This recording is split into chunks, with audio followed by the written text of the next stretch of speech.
Estamos de volta com o programa Direção Espiritual. Muito obrigado a você que é ligado conosco toda quarta-feira e depois acompanha as reprises no sábado, né, às 20 horas, e depois de domingo para segunda, 1 da manhã. Boa noite, Christian. Tudo certo com você? Gente, você tem duas oportunidades nesse semestre de viajar comigo, de fazer duas peregrinações para dois destinos que eu considero imperdíveis. Agora em março, no dia 17, a gente inicia uma peregrinação na Itália, com lugares muito especiais para a fé cristã. Passaremos por Roma, Assis, San Giovanni, a terra do Padre Pio, Roma, né? E depois iremos a Medjugorje. Então, se você tem vontade de estar nesses lugares, conhecer essa mística deste lugar maravilhoso que é Medjugorje, e quiser fazer essa viagem conosco, ainda dá tempo. Você pode ligar para os telefones que aparecem aqui agora na tela, fala aqui na Canção Nova, ou liga amanhã, de manhã, e fala na Obra de Maria em Recife. É uma oportunidade que você tem de fazer uma experiência de fé através dessa peregrinação que passará por lugares muito importantes, volto a dizer, para a nossa fé, e também para nessa oportunidade de viver uma experiência mariana também num território muito sagrado, muito especial, que é Medjugorje. Eu, particularmente, nesse roteiro, gosto muito de Assis. Quando estive, fui uma única vez a Assis, eu me senti muito tocado pela simplicidade do lugar. Saber que ali viveu, nasceu e morreu um dos grandes reformadores da igreja, né? Que não foi uma reforma...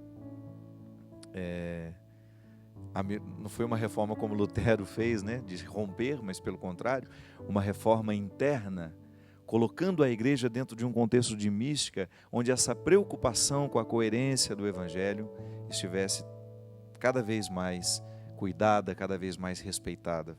Francisco de Assis foi um homem que revolucionou o seu tempo e continua revolucionando hoje, sobretudo porque temos um Papa que escolheu viver a sua mística, inclusive tendo o seu nome.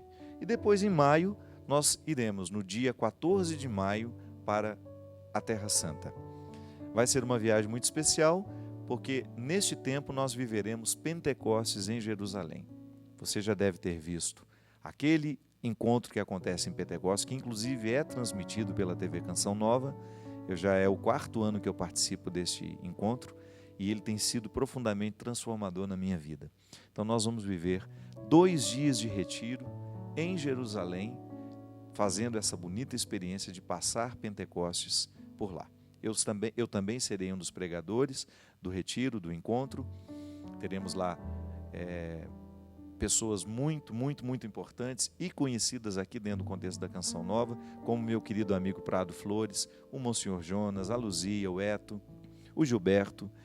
Será uma oportunidade muito especial de nós vivermos essa data que é tão significativa para nós cristãos, estando nós em Jerusalém, onde o mesmo fato, essa vinda do Espírito Santo, aconteceu sobre Maria e os apóstolos.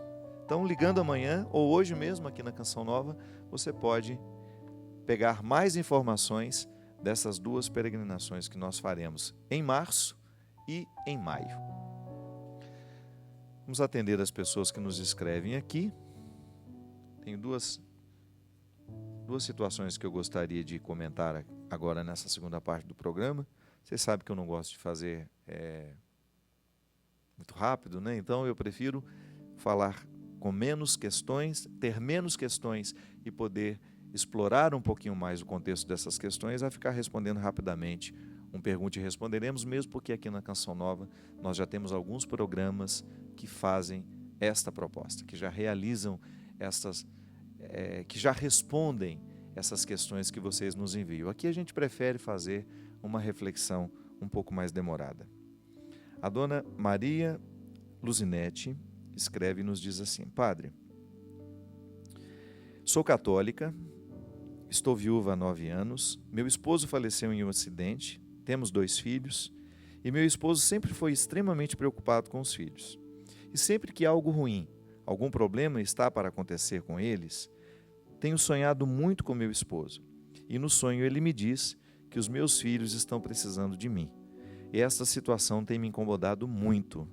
Gostaria de saber o que o senhor pensa sobre isso. Pede para rezar por eles, né? Ela, os filhos, Eurides, Tiago e Kelly, e todos da sua família. Pode contar, dona Maria Luzinete, a senhora que é de Garanhuns, Pernambuco, e que partilhou conosco essa sua situação. A gente precisa tomar uma distância, às vezes, quando o assunto é o sonho que a gente tem com quem já morreu, os recados que nós recebemos dessas pessoas, né?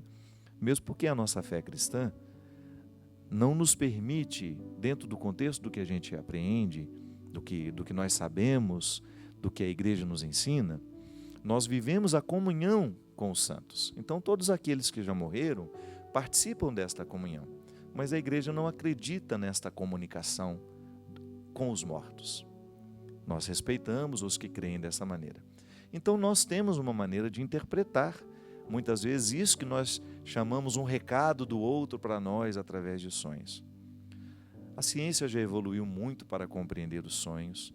Nós já temos um arsenal bastante interessante para a gente poder fazer uma análise do porquê que nós sonhamos, o porquê que as realidades vêm a nós através dos sonhos, que são nada mais, nada menos que revelações do inconsciente.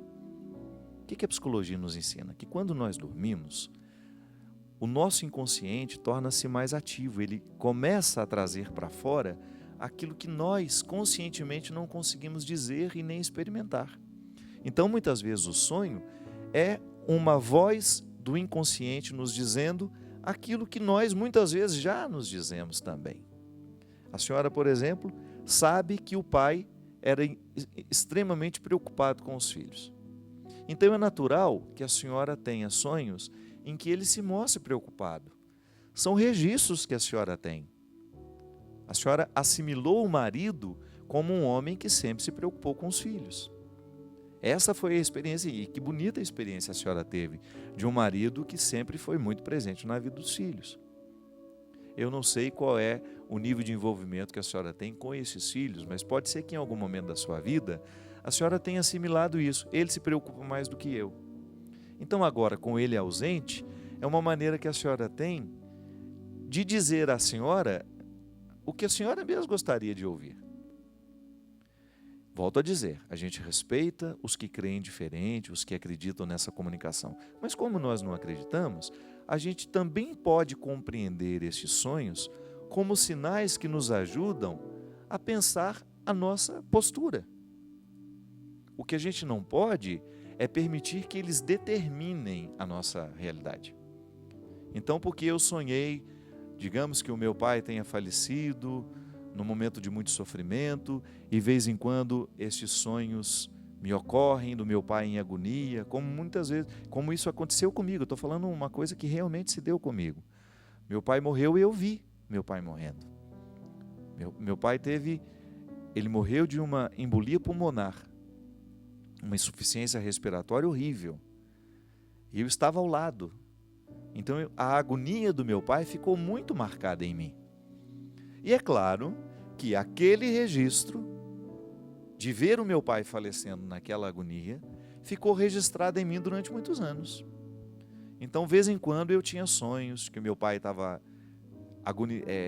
agoniado, triste, apavorado com a morte. Então, se eu quisesse fazer uma leitura diferente dessa que eu estou fazendo, eu poderia dizer, o meu pai não está num bom lugar na eternidade, ele está padecendo, está assim, está assim.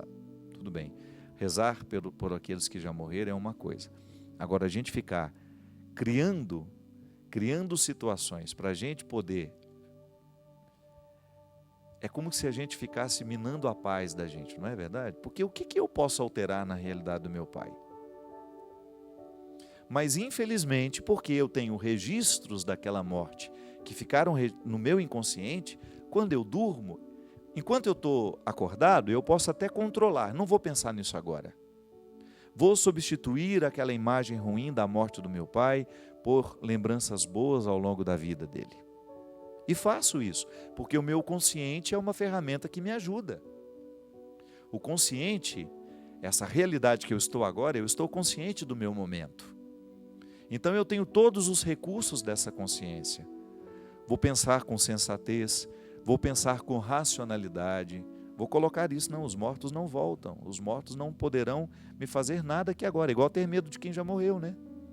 Você racionaliza o medo. Por que eu tenho medo se eu sei que eles não podem voltar e me fazer algum mal?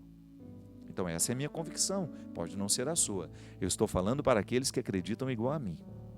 Eu não acredito que um morto possa me dizer alguma coisa. Agora, eu acredito que toda a memória do morto em mim possa me dizer. Por quê? Porque isso é um registro inconsciente. O outro não morre totalmente, ele fica dentro de nós através das lembranças, da saudade, do amor que a gente ama. Então, no momento que eu durmo, eu perco esse controle. Eu costumo até dizer que de madrugada eu perco 70% da minha inteligência. Porque às vezes eu acordo e eu penso cada bobagem, cada absurdo, que eu, ao longo do meu dia, eu não penso.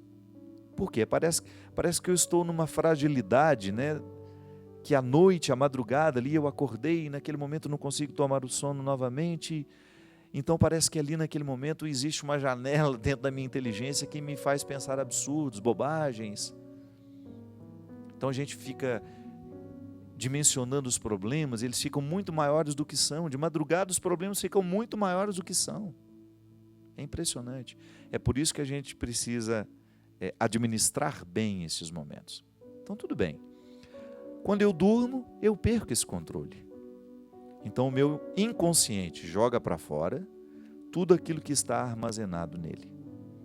Então as memórias que eu tenho do meu pai, falecendo naquela agonia, retornam. E às vezes só o tempo vai corrigindo isso de nós, Dona Maria. Então fica tranquila. Peça a Deus para que o inconsciente da senhora jogue tudo para fora, tudo aquilo que ficou mal resolvido, né, ou bem resolvido, que a gente guarda tudo, para que aos poucos essa presença do marido na vida da senhora se torne natural, se torne uma saudade bonita, que não vá provocar mais esses desconfortos. E eu sei exatamente o que a senhora está falando, porque eu vivi muito isso na minha vida, com a morte do meu pai e também depois com a morte da minha irmã. Então a gente perdeu alguém que é muito próximo a nós, esses registros ficam. Eu estou enfrentando isso agora com a morte da Cleo. De vez em quando tenho sonhos bonitos com ela, mas de vez em quando tenho sonhos horríveis. Naquela triste experiência que eu tive de estar também no último dia de vida dela, de vê-la agonizando e de depois estar lá, naquele IML, reconhecendo o corpo dela. Claro que isso é traumático para a gente. É uma pessoa que você ama. É uma pessoa que até então cuidou de você, que foi sua amiga, que foi sua irmã, que foi sua mãe. A gente não sabe o que o outro se torna para nós no momento que a gente ama. Fica grande dentro de nós. Então hoje eu tenho também, muitas vezes, acordado no meio da noite com pesadelos horríveis com a Cleo. Mas eu tenho consciência de que não é a Cleo me dando recados, sabe? Porque eu creio na generosidade divina, eu creio no amor divino que já acolheu a Cleo. Eu creio mesmo na profunda misericórdia de Deus.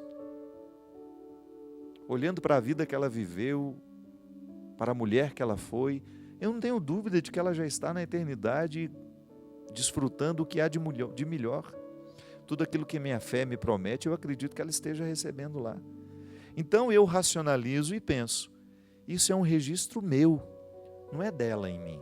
Não é ela querendo falar isso para mim. Não, sou eu que tenho aqui agora que administrar esse luto com todo o peso dessas lembranças. Porque o nosso erro está em a gente pensar que o outro é que está dizendo aquilo para a gente.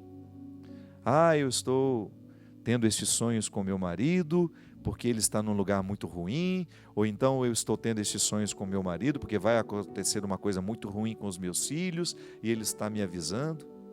Coisas ruins aos nossos filhos acontecem mesmo quando ninguém nos avisa. E que pretensão é essa de que a gente pode impedir muitas vezes a vida de acontecer? Que garantia nós temos de que estaremos vivos na semana que vem? É uma pretensão boba. O que a gente precisa fazer é diariamente rezar e pedir a Deus para que Ele nos ajude, Ele nos esclareça, para que a gente tenha sabedoria de tomar as melhores decisões. As decisões que nos trarão saúde, que nos trarão vida, que nos livrarão dos perigos. Isso sim a gente precisa pedir. Então, o sonho, ele é um registro que me pertence. Não é o outro que está me dando recado através dos sonhos. Volto a dizer, você tem o direito de pensar diferente de mim. Você tem o direito de crer diferente de mim. É assim que eu creio. Esta é a perspectiva que o cristianismo me dá, o catolicismo de maneira especial.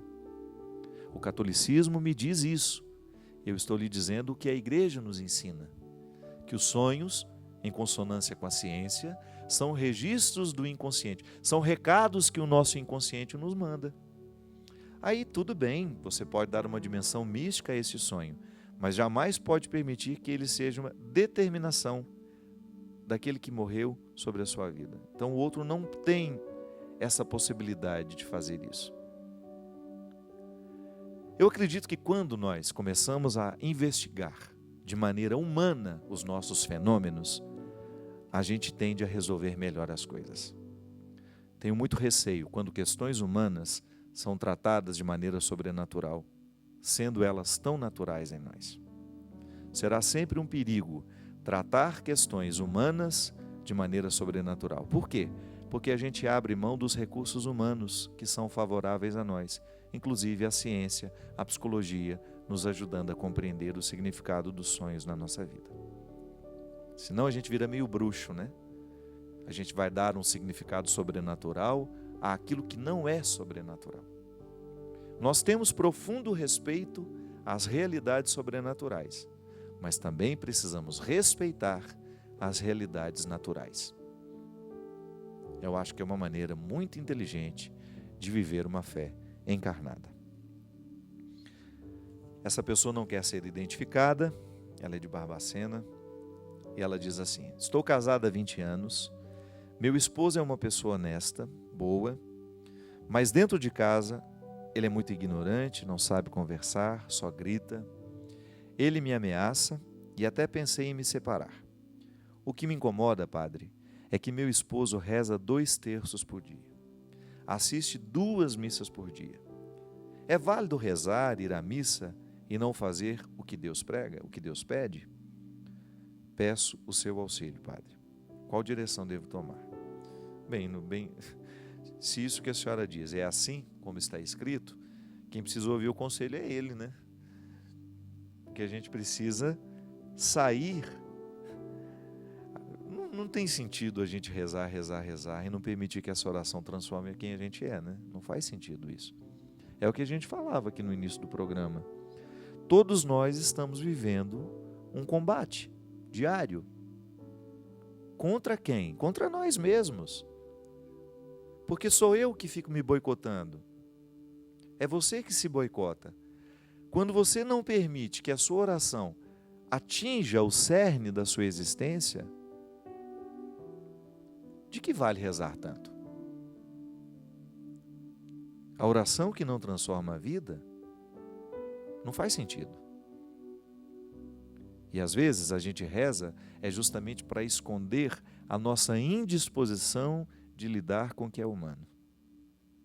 Eu preciso mexer aqui nas minhas misérias, e porque não tenho coragem de fazer isso, eu finjo que sou um beato. E vivo rezando para poder dar uma satisfação ao outro, e vivo rezando para poder parecer ao outro de que estou no caminho certo.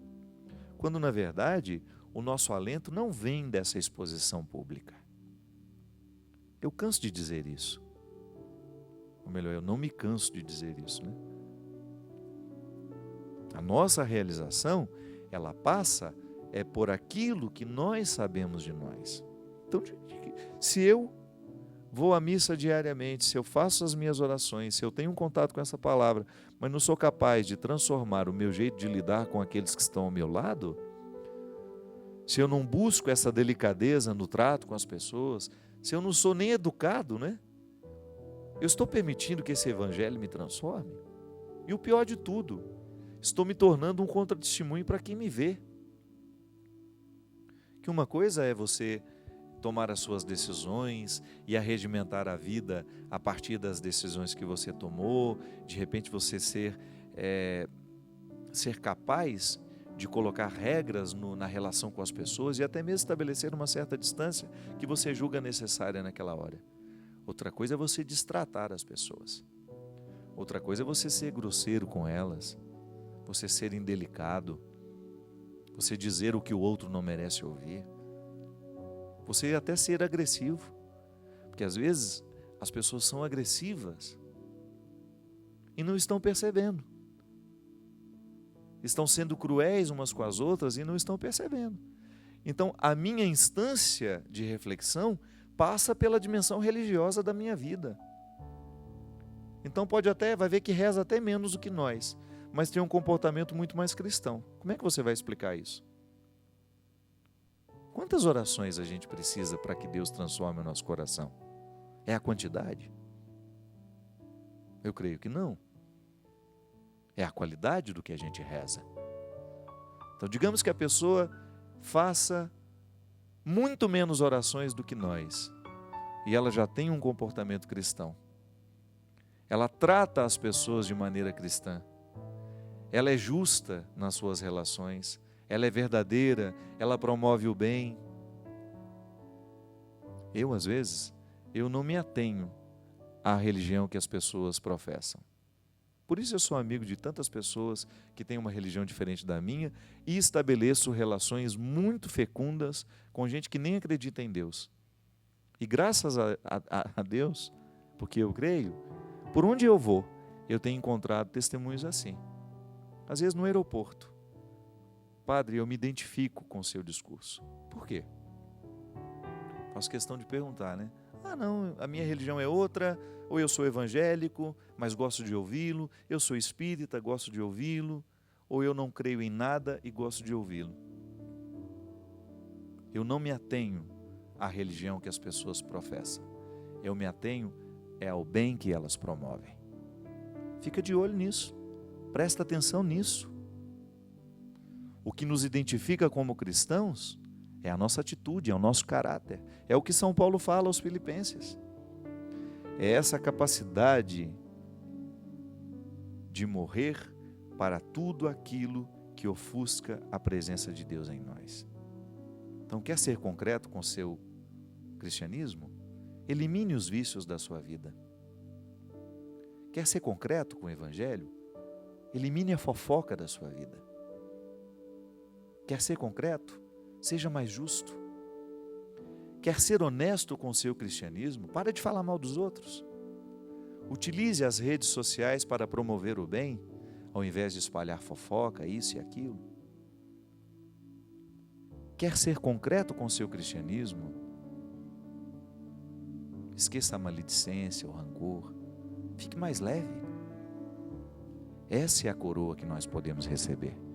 É quando ao final de um dia vivido, você perceber que você escolheu o que de melhor existe na vida.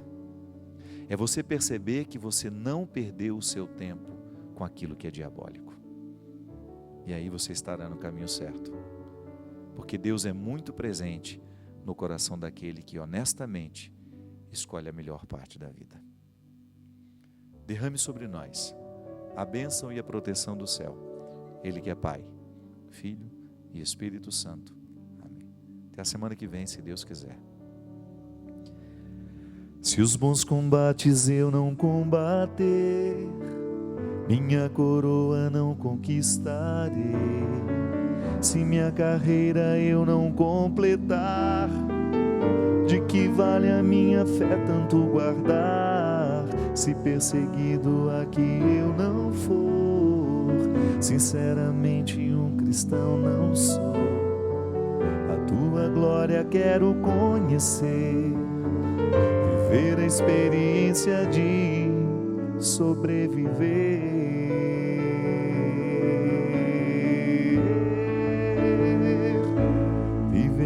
mim é Cristo, morrer pra mim é ganho. Não há outra questão, quando se é cristão, não se para de lutar. Triunfarei sobre o mal, conquistarei troféus.